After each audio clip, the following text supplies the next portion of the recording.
Assalamualaikum warahmatullahi wabarakatuh.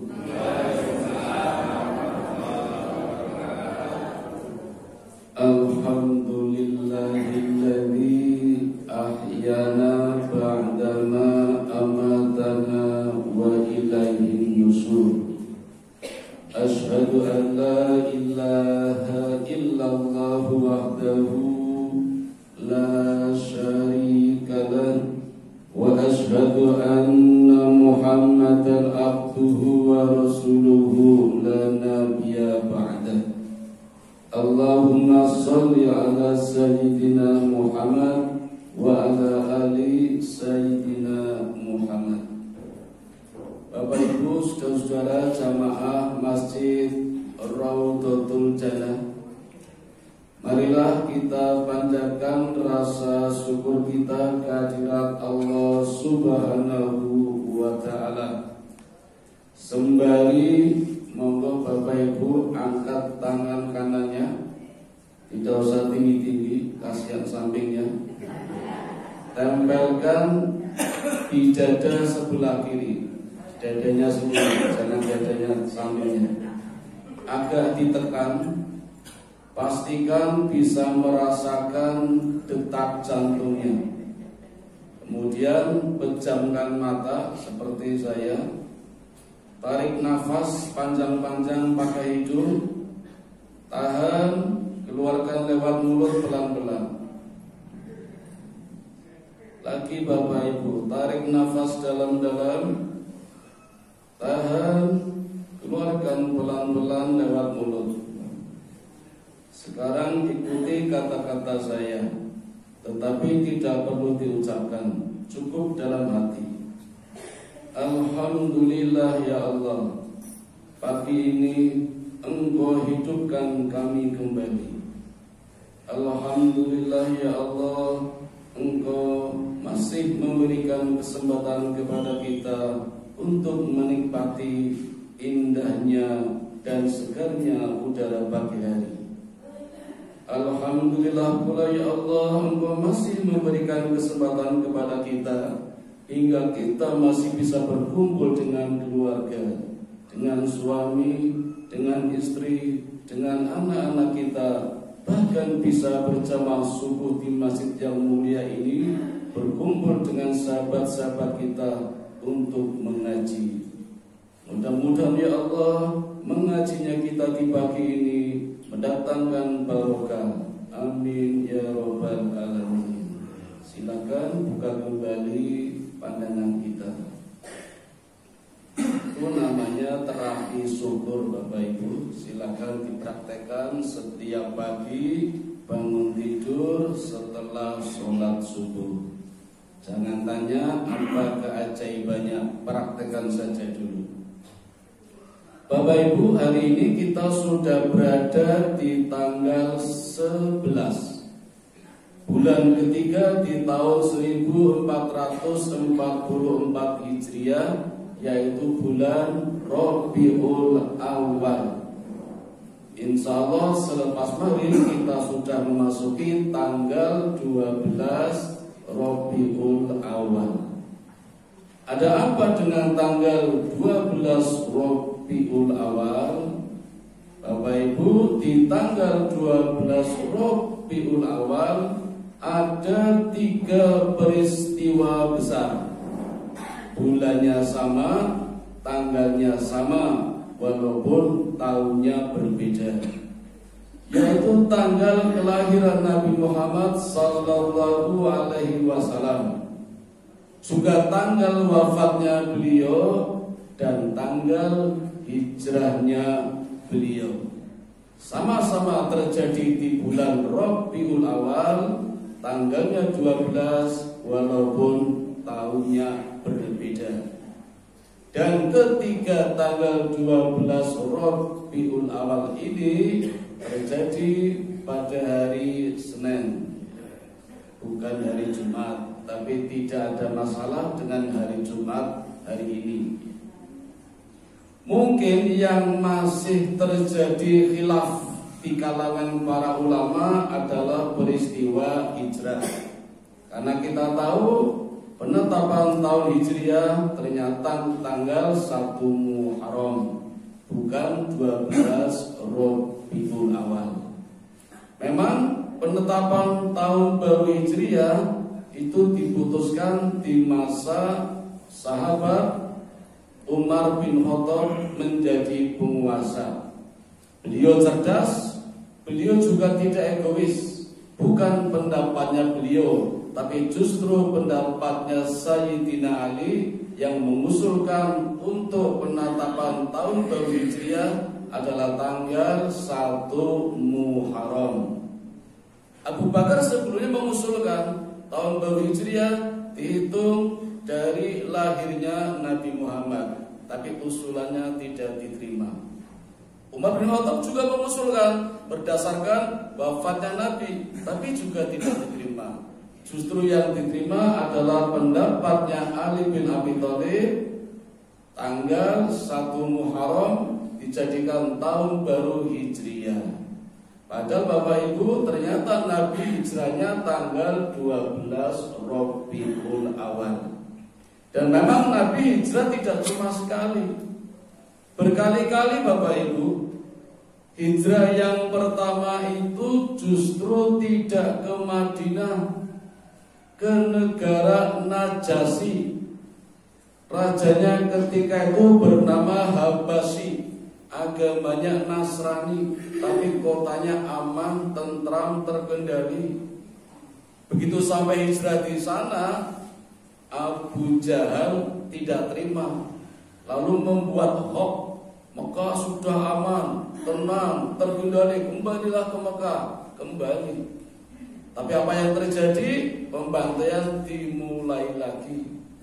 Maka terjadi hijrah lagi yang kedua. Pada saat peristiwa perjanjian Baitul Aqabah yang kedua, sama ke negara Najasyi lagi. Dan hijrahnya Bapak Ibu, Nabi tidak bersama-sama dengan para sahabat, karena Nabi tahu orang yang dikejar-kejar adalah Nabi. Kalau hijrahnya bareng-bareng tidak aman, maka umatnya dulu diperintahkan hijrah, selamatkan dulu. Nabi belakangan menghadang mara bahaya. Tidak seperti di zaman sekarang, rajanya, pimpinannya menyelamatkan diri, rakyatnya buat umpan. Kayak main catur, pionnya dulu pakai yo entek ganti jalan, lacir, rajane keri, yang orang mati yo remis. Niku catur niku. Sistem pemerintahan yang kurang bagus, rakyat banyak dikorbankan. Genosida, pembunuhan generasi, mungkin wis kopian penduduknya mungkin dikurangi biar enggak banyak-banyak. Bapak Ibu, ternyata hijrah yang pertama kali bukan Nabi yang terakhir. Hijrahnya tidak bersamaan. Misalnya Bapak Ibu, ada sahabat bernama Abu Salamah. Ketika hendak hijrah itu mengajak istrinya, Ummu Salamah dan anaknya. Tetapi orang tuanya Ummu Salamah melarang. Ya Abu Salamah, kalau mau hijrah sendiri, nggak usah ngejak istrimu. Padahal sudah jadi istri, tapi dilarang sama orang tuanya hijrah dengan suaminya. Orang tuanya masih non muslim. Ummu Salamah akan diajak hijrah oleh Abu Salamah, dilarang sama orang tuanya. Orang tuanya Abu Salamah atau mertuanya Ummu Salamah juga melarang. Kalau mau hijrah sendiri. Akhirnya Abu Salamah hijrah sendiri, Pak. Hijrah sendirian. Istrinya ditinggal, anaknya ditinggal. Hijrah ke Madinah. Setahun kemudian, mungkin stres Ummu Salamah. Orang tuanya sudah tidak bisa ngurusi lagi, apalagi mertuanya. Akhirnya nyusul bersama anaknya. Setahun setelah Abu Salamah hijrah, ini menyusul istrinya bersama anaknya. Ketika hendak berangkat, bertemu dengan Utsman bin Tolha. Utsman bin Tolha ini Bapak Ibu juga orang Nasrani. tapi bersedia mengantarkan Ummu Salamah bersama anaknya untuk hijrah ke Madinah. Kita lihat Bapak Ibu betapa Utsman bin Tolkah ini walaupun orang Nasrani tapi memiliki akhlak budi pekerti yang mulia.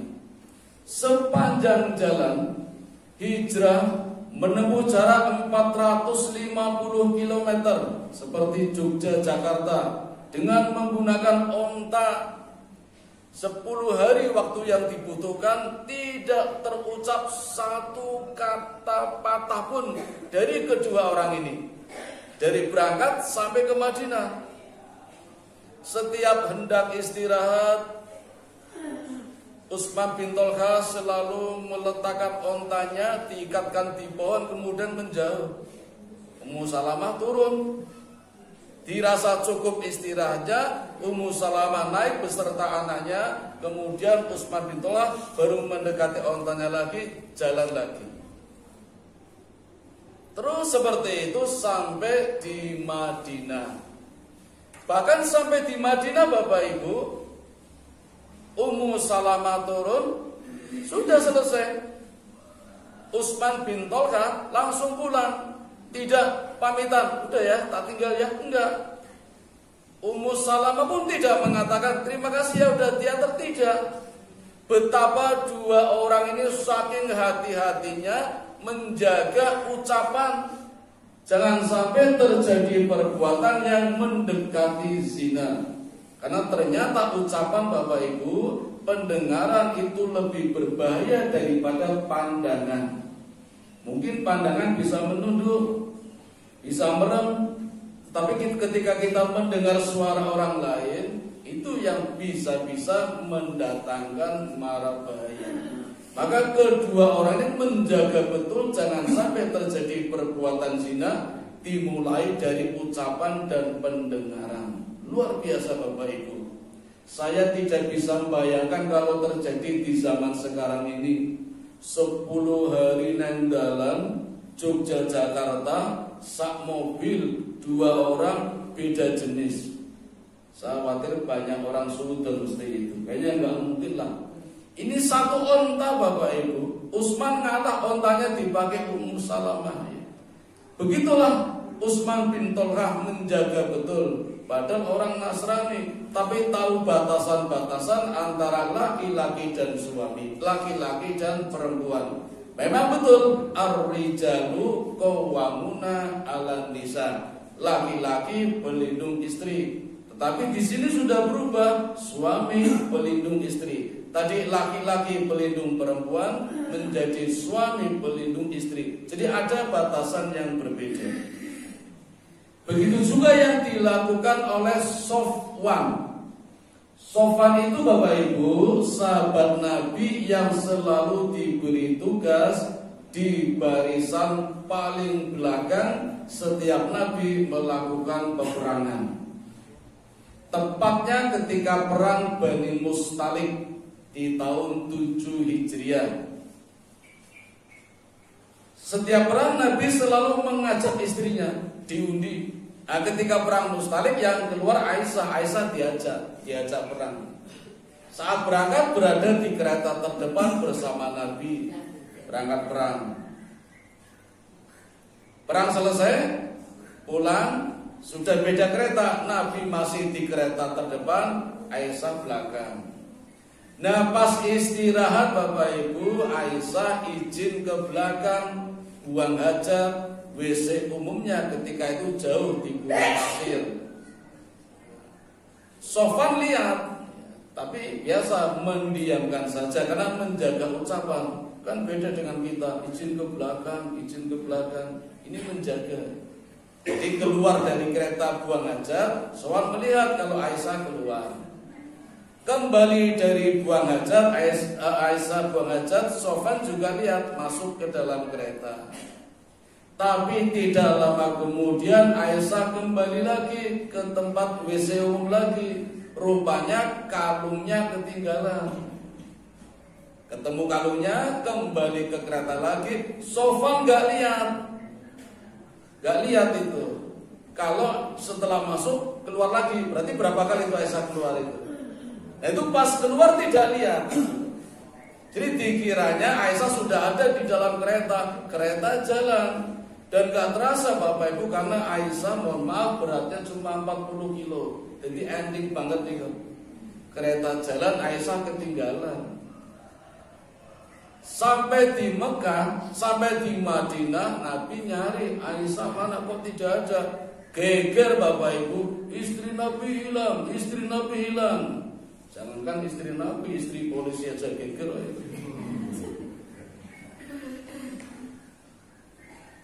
Aisyah nongol, keretanya sudah nggak ada, yang ada hanya Sofyan. Memang Sofyan diberi tugas di barisan belakang untuk menjaga kalau ada serangan dari belakang atau ada pedang yang tertinggal, ada emas yang tercecer, itu mengumpulkan, menyusul seperti itu.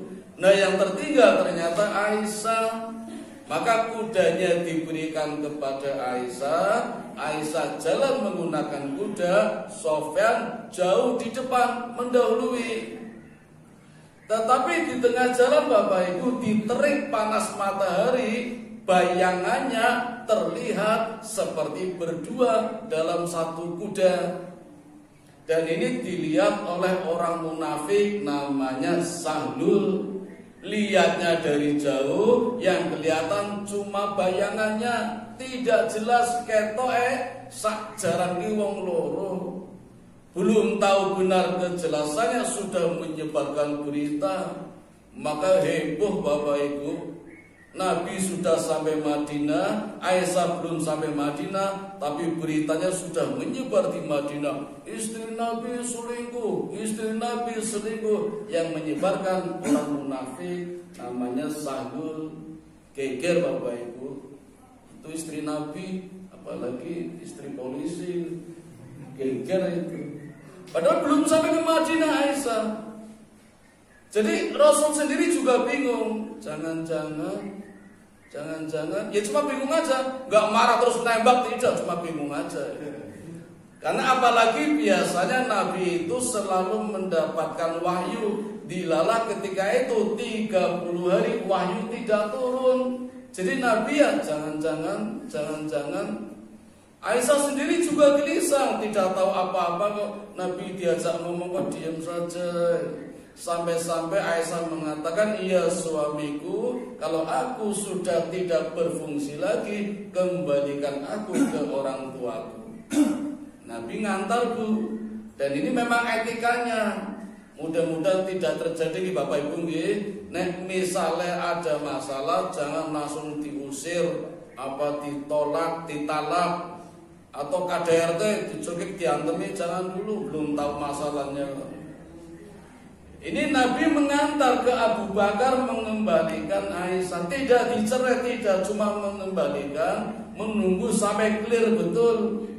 Nah setelah 30 hari Allah memberikan jawaban, ya Aisyah, kabar gembira telah datang. Ternyata Allah membenarkanmu, dan yang salah adalah orang munafik yang menyebarkan berita. Konangan Bu, namanya Sahlul. Apa kata Umar? Ya Rasulullah, ini pedangku. Rasul tinggal bilang saja, tebas leher, akan aku tebas lehernya Sahlul. Ini Umar Bapak Ibu. Kata Nabi, ya Umar, aku tidak ingin mendengar berita kalau ada orang Muslim membunuh orang Muslim. Maka Umar tidak diperkenankan membunuh Sahlul karena Muslim, tapi munafik. Munafik tapi pernah membaca syahadat, berarti Muslim. Nabi melarang membunuhnya. Udah biarkan aja, nggak usah diurusi. Jadi Nabi tidak suka kalau mendengar berita ada orang Muslim membunuh orang Muslim, orang mukmin membunuh orang mukmin. Kalau kemarin kita dengar berita yang membunuh orang Nasrani, yang dibunuh Nasrani, yang mati CCTV. Itu berita-berita kemarin. Kemudian Bapak Ibu, hijrahnya Nabi bersama Abu Bakar justru paling akhir. Yang sebelumnya Abu Bakar juga hendak hijrah duluan, tapi ketika keluar dari Mekah bertemu dengan kepala suku Mekah dan mengatakan, "Ya Abu Bakar, kamu orang yang tidak pantas hijrah. Kamu orang yang tidak perlu hijrah, karena di Mekah banyak orang yang membutuhkanmu. Kamu sering membantu orang, maka tidak sepantasnya hijrah. Kalau engkau mau," kata kepala sukunya, "aku akan menemui Abu Jahal untuk memberikan jaminan agar tidak hijrah, selamat tetap di Mekah." Kata Abu Bakar, "Boleh-boleh saja, silakan." Maka setelah itu Abu Bakar pulang dan kepala suku Mekah ini mendatangi para pemuka Quraisy mengatakan, "Aku jaminannya." Maka tidak ada yang boleh mengganggu Abu Bakar, karena Abu Bakar tidak jadi hijrah, tapi jaminannya aku. Abu Jahal mengatakan, "Boleh saja, silakan. Engkau memberikan jaminan kepada Abu Bakar, tapi syaratnya Abu Bakar tidak boleh berjamaah di masjid, tidak boleh membaca Quran di masjid. Karena dikhawatirkan kalau Abu Bakar berjamaah di masjid, baca Quran di masjid, banyak wanita-wanita yang tertarik pada Abu Bakar." Di ketika itu luar biasa Bapak Ibu, Abu Bakar itu kalau membaca Quran menarik, dan yang tertarik kebanyakan para wanita. Itu yang dikhawatirkan oleh Abu Jahal. Maka sejak saat itu, karena ada jaminan jadi kepala suku, Abu Bakar sholatnya di rumah, baca Qurannya di rumah. Karena dilarang oleh Abu Jahal, bukan karena COVID corona, bukan. Ini jadi apa ya? Di rumah saja. Tapi Bapak Ibu, lama-lama jenuh sholat di rumah terus. Abu Bakar punya inisiatif, kebetulan halaman rumahnya luas, lalu di depan rumah dibangun masjid. Di masjid itulah Abu Bakar sholat dan membaca Quran. Dugaan Abu Jahal persis terjadi. Walaupun sholatnya di masjidnya sendiri, walaupun baca Qurannya di masjidnya sendiri, ternyata sama saja. Banyak wanita yang ikut berjamaah di masjidnya Abu Bakar, termasuk baca Quran. Jadi banyak yang tertarik. Abu Jahal tahu, maka sejak saat itu jaminannya dicabut. Dan kepala sukunya mengatakan, "Ya Abu Bakar, aku sudah tidak bisa memberikan jaminan lagi." Apa kata Abu Bakar? "Terserah, saya juga nggak butuh. Memang dari dulu aku sudah berniat hijrah." Maka Nabi bersama Abu Bakar mulai berangkat hijrah dari Mekah menuju Madinah, berangkat habis sholat duhur. Tapi persiapannya sejak malam. Orang-orang Quraisy sudah tahu, makanya mengepung, mengerahkan 40 pemuda berjaga-jaga di rumah Nabi. Ini makarnya orang Quraisy. Tapi Allah pun juga punya makar. Allah melindungi Nabi, Abu Bakar dan juga Ali yang diberi tugas oleh Rasul tidur di tempat tidurnya Rasulullah Sallallahu Alaihi Wasallam.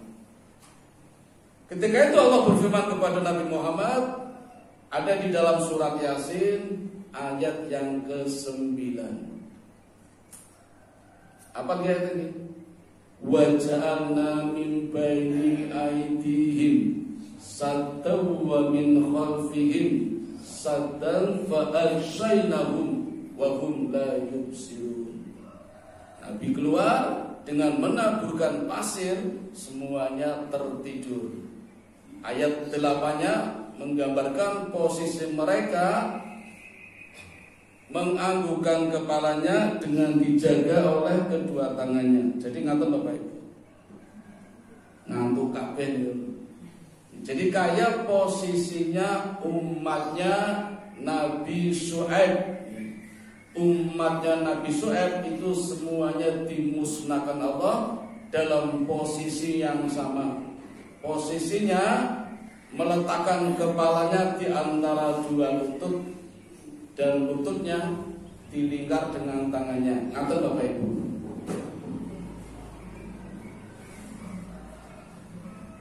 Nah, itu posisi posisinya umatnya Nabi Syuaib ketimpa musibah oleh Allah, semuanya mati, posisinya sama seperti tadi. Ono sing gelempang, ono sing jungkir balik, tapi posisinya sama.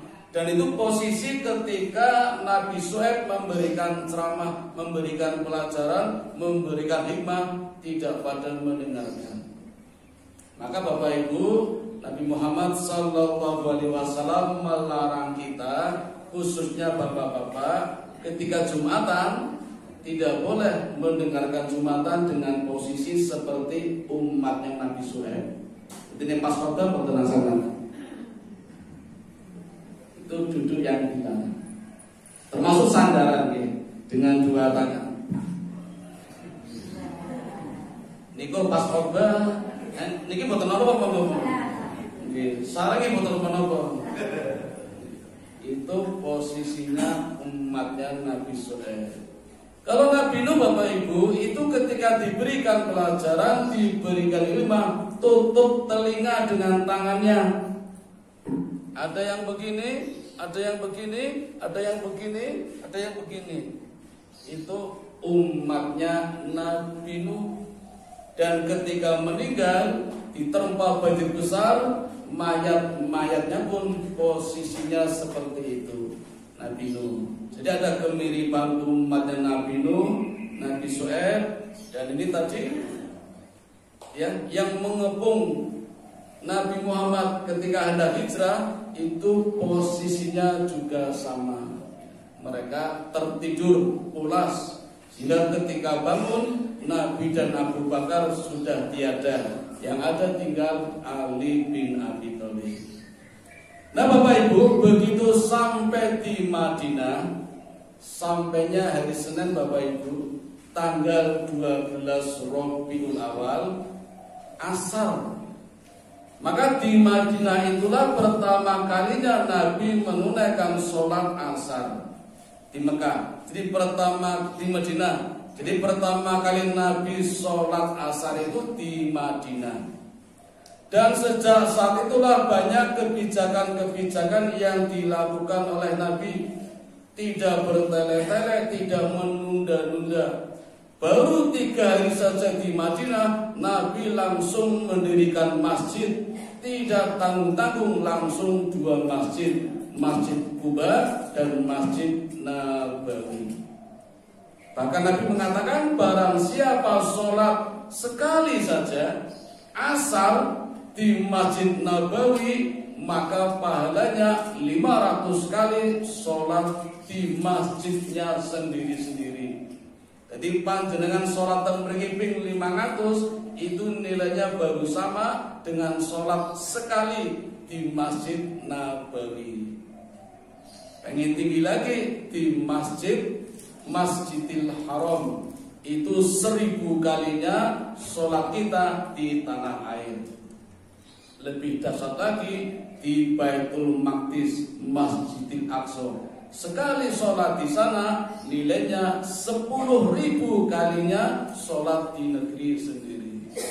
Makanya Bapak Ibu monggo ketika haji atau umroh sempatkan mampir ke sana, tidak mampir ke yang lain-lain, Eropa, Swedia dan macam-macam. Bapak Ibu, pasca hijrah, selain Nabi mendirikan masjid, Nabi juga menyempurnakan sholatnya. Ketika di Mekah maghrib 2 rakaat, di Madinah ditambah 1 rakaat menjadi 3. Duhur, asar, isya, ketika di Madinah 2 rakaat, ketika di Mekah 2 rakaat, di Madinah ditambah 2 rakaat menjadi 4 rakaat. Jadi total jumlahnya 17 rakaat sejak di Madinah. Dan begitu hijrah di Madinah pun Nabi mulai mewajibkan puasa Ramadan atas perintah Allah.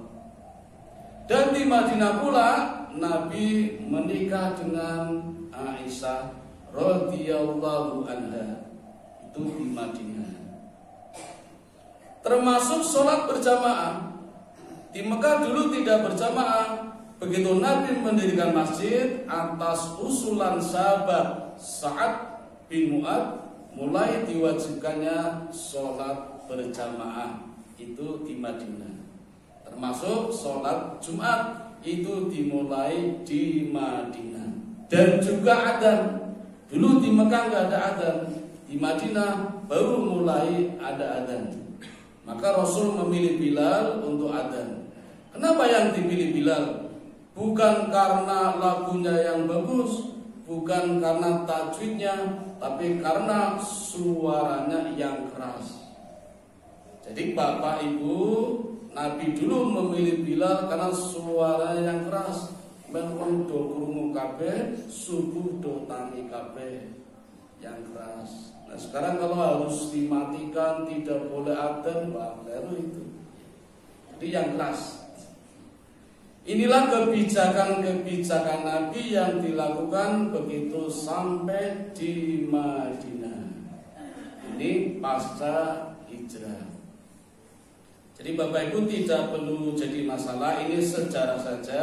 Sedangkan penetapan tahunnya 1 Hijriah atau 1 Muharram, tetapi peristiwa hijrahnya rangkaiannya banyak.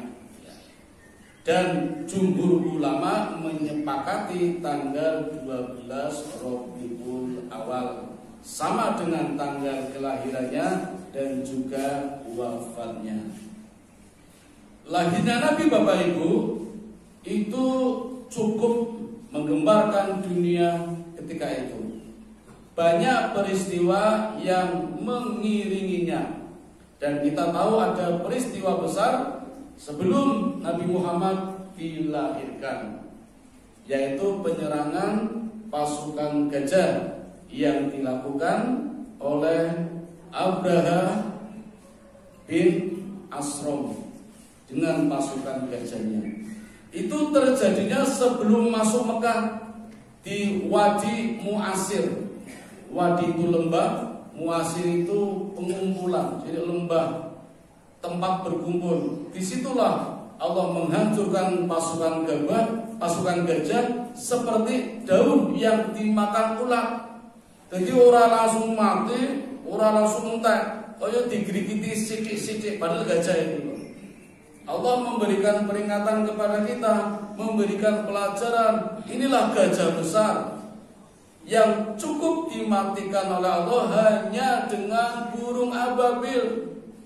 Melontarkan batu-batu kecil dari tanah liat atau lempung yang konon diambil dari neraka, dari panas api neraka, seperti ulat yang memakan daun. Itu terjadi di Wadi Mu'asir sebelum masuk Mekah. Dan Allah menjaga Mekah kota yang aman. Jadi tidak main-main Bapak Ibu. Allah sendiri yang berfirman, Allah sendiri yang mengatakan, Allah sendiri yang menjaganya. Wattini wazzaitun wa turi sinin wa hadzal baladil amin. Demi buah tin, buah zaitun. Selama ini kita memahaminya demi buah tin dan demi buah zaitun. Buah tin Bapak Ibu itu ternyata buah yang banyak berada di sekitar tempat tinggalnya Nabi Nuh. Luar biasa ini. Nabi Muhammad lahirnya masih jauh, tetapi Allah sudah menetapkan di dalam Quran ada Nabi Nuh, di mana di tempat tinggalnya banyak terdapat buah tin. Sehingga Allah bersumpah, wattini, demi buah tin. Ada apa ini? Kalau kita tahu sejarah Bapak Ibu, ternyata Nabi Nuh dikenal sebagai Abu Bashar Tsani, bapak manusia yang kedua setelah Adam. Yang pertama Adam, Allah musnahkan dengan banjir besar, muncullah generasi baru, dan bapaknya inilah yang diberi nama Nabi Nuh, mendapatkan tugas melahirkan generasi-generasi baru. Wattini, demi buah tin. Wazaitun Bapak Ibu, ternyata buah zaitun banyak terdapat di Masjidil Aqsa. Di mana di Masjidil Aqsa ini banyak ribuan nabi dari kalangan Bani Israel. Di nabi yang kita kenal ada 24 Bapak Ibu. itu sebenarnya ada 124.000. Cuma yang tercantum di Quran 25, tapi jumlah nabi 124.000. Nah, yang paling banyak itu nabi dari kalangan Bani Israel. Bani Israel. Israel itu sendiri nama lain dari Nabi Yakub. Jadi Nabi Yakub nama lainnya Israel. Kenapa diberi nama Israel? Kalau di Quran Bapak Ibu dari kata Isra. Isra adalah perjalanan malam. Ingat peristiwa Isra Mi'raj? Allah tuliskan di dalam surat Al-Isra ayat pertama. Subhanalladzi asra bi 'abdihi lailan minal masjidil haram ilal masjidil aqsa. Maha suci Allah yang telah memperjalankan hambanya di waktu malam. Jadi Isra artinya perjalanan malam. Kenapa Yakub diberi nama oleh Allah Isra? Yakub Bapak Ibu itu anaknya Nabi Ishak. Nabi Ishak punya dua anak. Sing barat jenenge Esau atau Ais atau Al-Is, yang kedua Yakub. Dua kakak beradik ini memiliki fisik yang berbeda, perilaku yang berbeda. Ais orangnya kekar, gede, banyak bulunya. Bulunya kuning-kuning nih kalau Bapak Ibu. Nah, dari Ais ini nanti banyak melahirkan nabi di daerah di Eropa. Jadi yang sekarang Swedia, Finlandia, Islandia itu juga dulu banyak nabinya keturunan dari Ais. Nah, Yakub Bapak Ibu badannya tidak sebesar Ais. Badannya agak kecil, ngalahan. Nah, Ais kan menang-menangan. Walaupun hobinya sama-sama berburu, tapi beda. Kalau Ais berburu singa, beruang. Kalau Yakub berburu linci yang kecil-kecil. Sehingga perilaku akhlaknya juga beda. Yakub tidak kuat melakukan perjalanan siang. Beda dengan Ais yang terbiasa di gurun pasir, gurun Sahara, padang savana, itu badannya kuat. Yakub tidak kuat. Maka ketika hijrah ke Palestina itu dilakukannya di malam hari. Kalau siang hari tiduran di bawah pohon atau di mana, malam hari baru melakukan perjalanan. Namanya Isra. Maka Ayub dikenal sebagai Isra. Il itu Allah. Jadi Allah yang memperjalankan Yakub di waktu malam ketika hijrah. Maka Yakub punya nama lain Israel menurut Quran.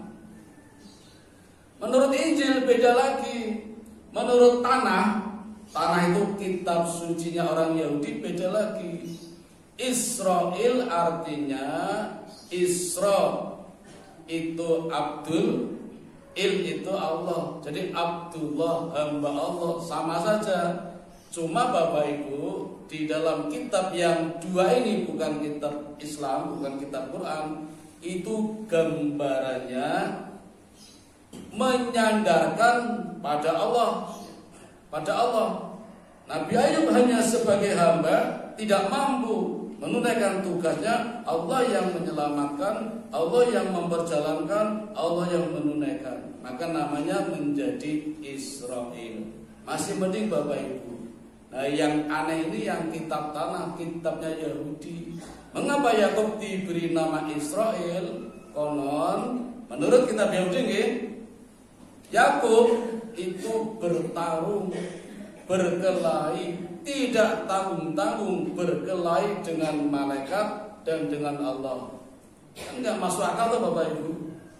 Berkelahi dengan malaikat, namanya malaikat Israel. Kalah Bu, malaikatnya luar biasa ini.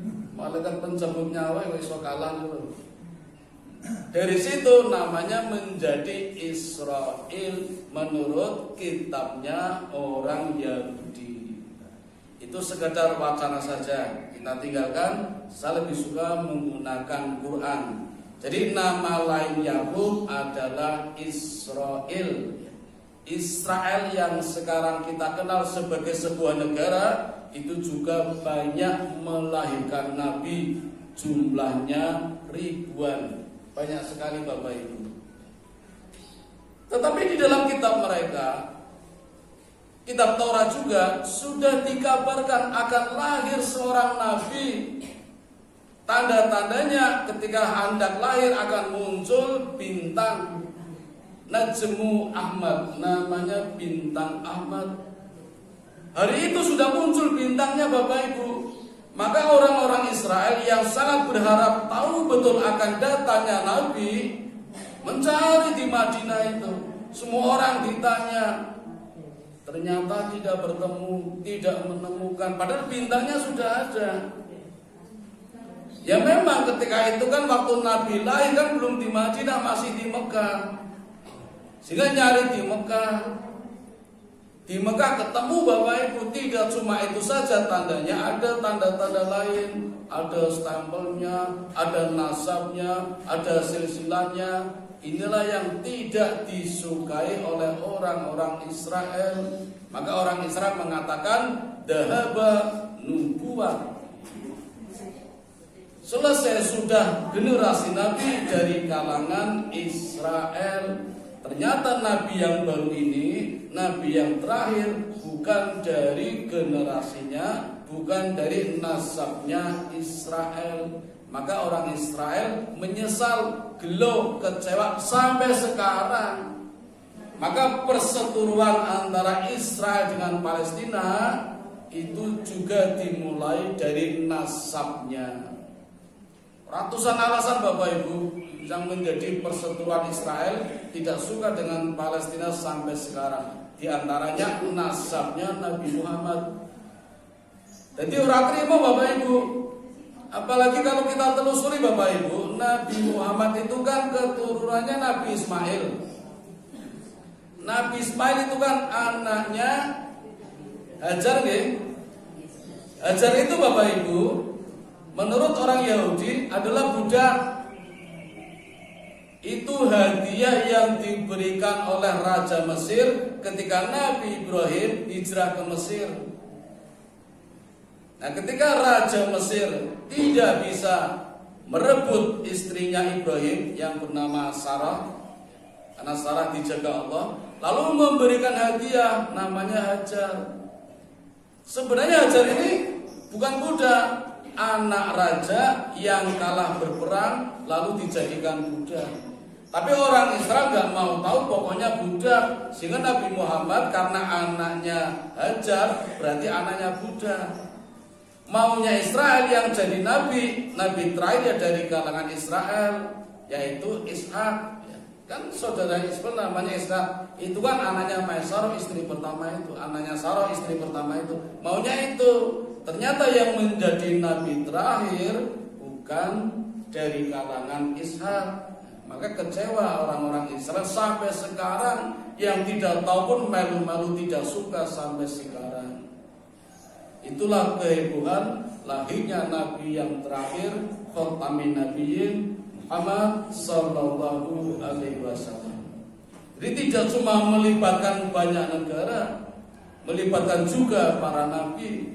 Bahkan banyak ayat-ayat, banyak surat yang mengiringi lahirnya Nabi Muhammad sallallahu alaihi wasallam. Surat Al-Fil yang menceritakan kepada kita betapa dahsyatnya pasukan gajah yang dimusnahkan oleh Allah. Itu mengawali akan lahirnya Nabi Muhammad sallallahu alaihi wasallam. Kenapa harus terjadi penyerangan dari gajah? Allah punya maksud. Maksudnya ada di dalam surat Al-Quraisy, liila fi Quraisyin. Allah ingin menyatukan bangsa-bangsa Arab yang ketika itu bercerai-berai. Sehingga ternyata dengan dimusnahkannya pasukan gajah, orang-orang Arab bersatu lagi. Itu ternyata rahasianya di situ. Rukun lagi orang-orang Arab, dulunya bercerai-berai itu kembali rukun berkat pasukan gajah yang dimusnahkan oleh Allah. Semuanya musnah. Kalaupun ada yang hidup memang sengaja diselamatkan Allah untuk bercerita kepada orang lain tapi setelah cerita akhirnya juga musnah kembali. Nah, dari sinilah Bapak Ibu ternyata berdampak positif pada akhlak beliau Nabi Muhammad. Maka Nabi Muhammad punya feeling selalu menyatukan umat. Ini terjadi sejak kecil Bapak Ibu. Sejak kecil itu sudah punya perilaku, punya feeling selalu menyatukan umat. Ketika peristiwa pemasangan kiswah kain Ka'bah dengan Hajar Aswad yang jatuh, ya, itu kan Nabi sempat melihat bagaimana orang-orang Arab bertikai, masing-masing mengaku menjadi kepala suku yang paling terhormat, suku yang paling hebat. Sehingga ada yang mengusulkan yang berhak mengangkat Hajar Aswad adalah orang yang melewat datang dari pintu timur.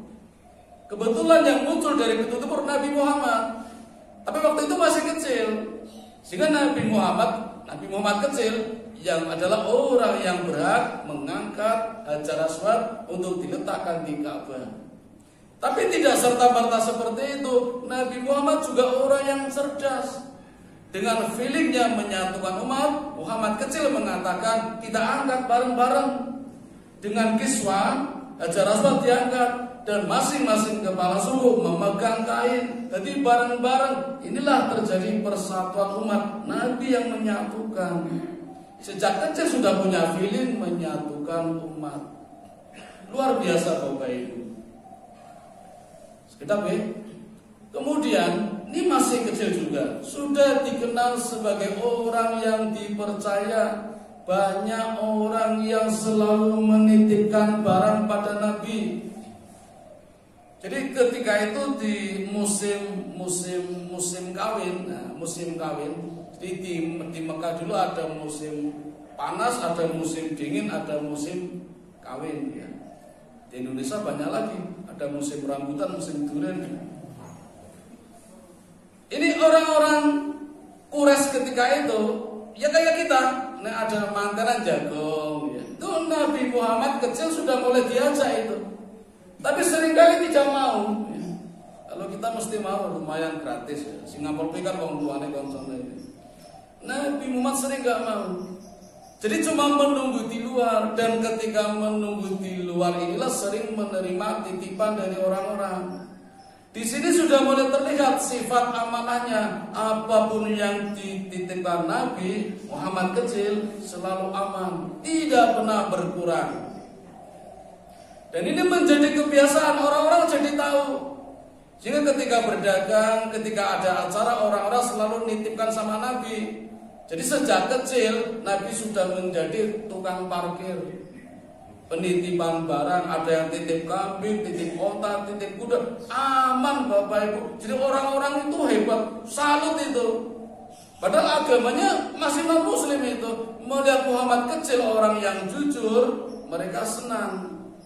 Abu Lahab saja Bapak Ibu yang benci kepada Nabi, tapi kan bencinya ketika diangkat jadi Nabi. Sebelum itu senang dengan Muhammad. Sudah punya rencana akan menjodohkan dengan anaknya yang namanya Zainab atau Ummi Kulsum. Itu anaknya Abu Lahab, mau dijodohkan dengan Muhammad. Karena melihat akhlaknya luar biasa. Ketika kecil ini sudah menunjukkan akhlak seperti itu. Jadi ringkas cerita Bapak Ibu, banyak yang dilakukan oleh Nabi ketika kecil, ketika masih di Mekah. Cuma begitu diangkat jadi Nabi, Muhammad diangkat jadi Nabi, hari Senin juga, tanggal 12 Rabiul Awal juga.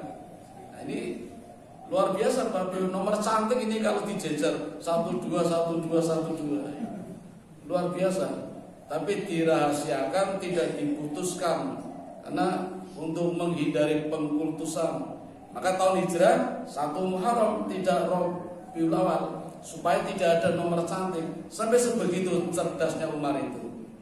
Dan begitu sampai di Madinah ketika peristiwa hijrah, banyak kebijakan yang dilakukan oleh Nabi sampai wafatnya. Semuanya lengkap, komplit Bapak Ibu. Mungkin ada satu yang kita tidak bisa menunaikannya. Apa Bapak Ibu? Perang. ibadah apapun yang dilakukan oleh Nabi, kita mungkin bisa melakukannya. Hanya satu yang mungkin kita tidak bisa, yaitu perang. Apalagi kita hidup di negara kita, negara Indonesia, jangan-jangan kalau mau perang dianggap teroris. Dan mungkin perangnya Bapak Ibu harus berbeda. Perangnya adalah perang jihad. Jihad itu sungguh-sungguh di dalam bekerja, sungguh-sungguh di dalam belajar, sungguh-sungguh di dalam beribadah. Ini perangnya, perang kita model sekarang ini. Karena kalau kita perang seperti Nabi, tidak akan mungkin sepertinya. Tapi juga jangan tawuran seperti bal-balan kemarin. Itu juga tidak bernilai jihad. Nek ngerti mati mendingan nek Palestina sisan jihad. Pun mati yang tribun bal-balan. Mau dibilang dari. Ya mudah-mudahan ya sekedar nonton saja, tidak bermacam-macam, tidak bermaksiat dan lain-lain. Tapi Bapak Ibu, kita juga perlu belajar membaca sejarah tentang perangnya Nabi.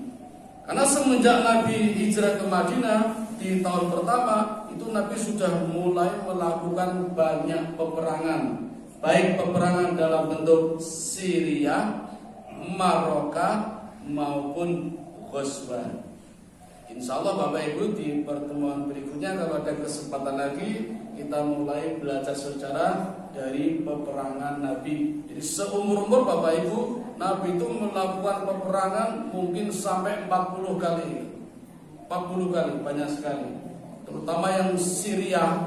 Syria itu pasukan yang dibentuk Nabi yang jumlahnya tidak banyak. 3 orang, 8 orang, 20 orang, sampai 100. Itu Nabi selalu melakukan seperti itu, penyerangan-penyerangan. Namanya Syria. Kalau lebih dari 100, namanya Maroka. Tapi Nabi tidak memimpin. Yang memimpin para sahabat. Nah kalau Nabi memimpin, namanya Ghazwan. Nah dalam sejarah banyak Nabi melakukan peperangan, dan hanya satu perang saja yang kalah, namanya perang Uhud. Itu saja sebagian pendapat. Pendapat lain mengatakan Nabi menang di perang Uhud. Tapi untuk memberikan pelajaran kepada kita, katakan saja kalah ketika perang Uhud. Perang Mustari juga hampir kalah, tapi menang.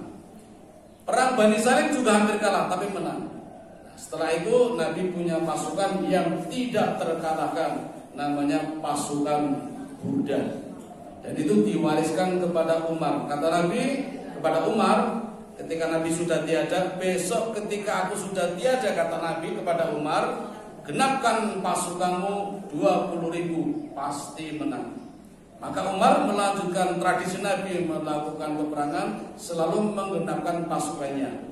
Ketika hendak menyerang Sam, cuma 18.000, tambahi pasukannya menjadi 20.000. Jadi menang itu.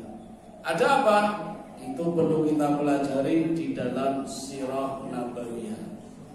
Bapak Ibu mohon maaf tidak bisa berlama-lama. Kemarin sudah jadi dengan Mas Bin. Kami izin maksimal jam 5.45 nih. Ini masih ada 2 menit, monggo dimanfaatkan kalau ada yang bertanya. Kalau tidak ada saya tutup, masih ada acara yang lain. Sampai di sini dulu. Terima kasih atas perhatiannya. Mohon maaf kalau ada kekeliruannya. Mudah-mudahan ada manfaatnya. Amin ya rabbal alamin. Subhanakallahumma wa bihamdika asyhadu an la ilaha illa anta astaghfiruka wa atubu ilaik. Assalamualaikum warahmatullahi wabarakatuh.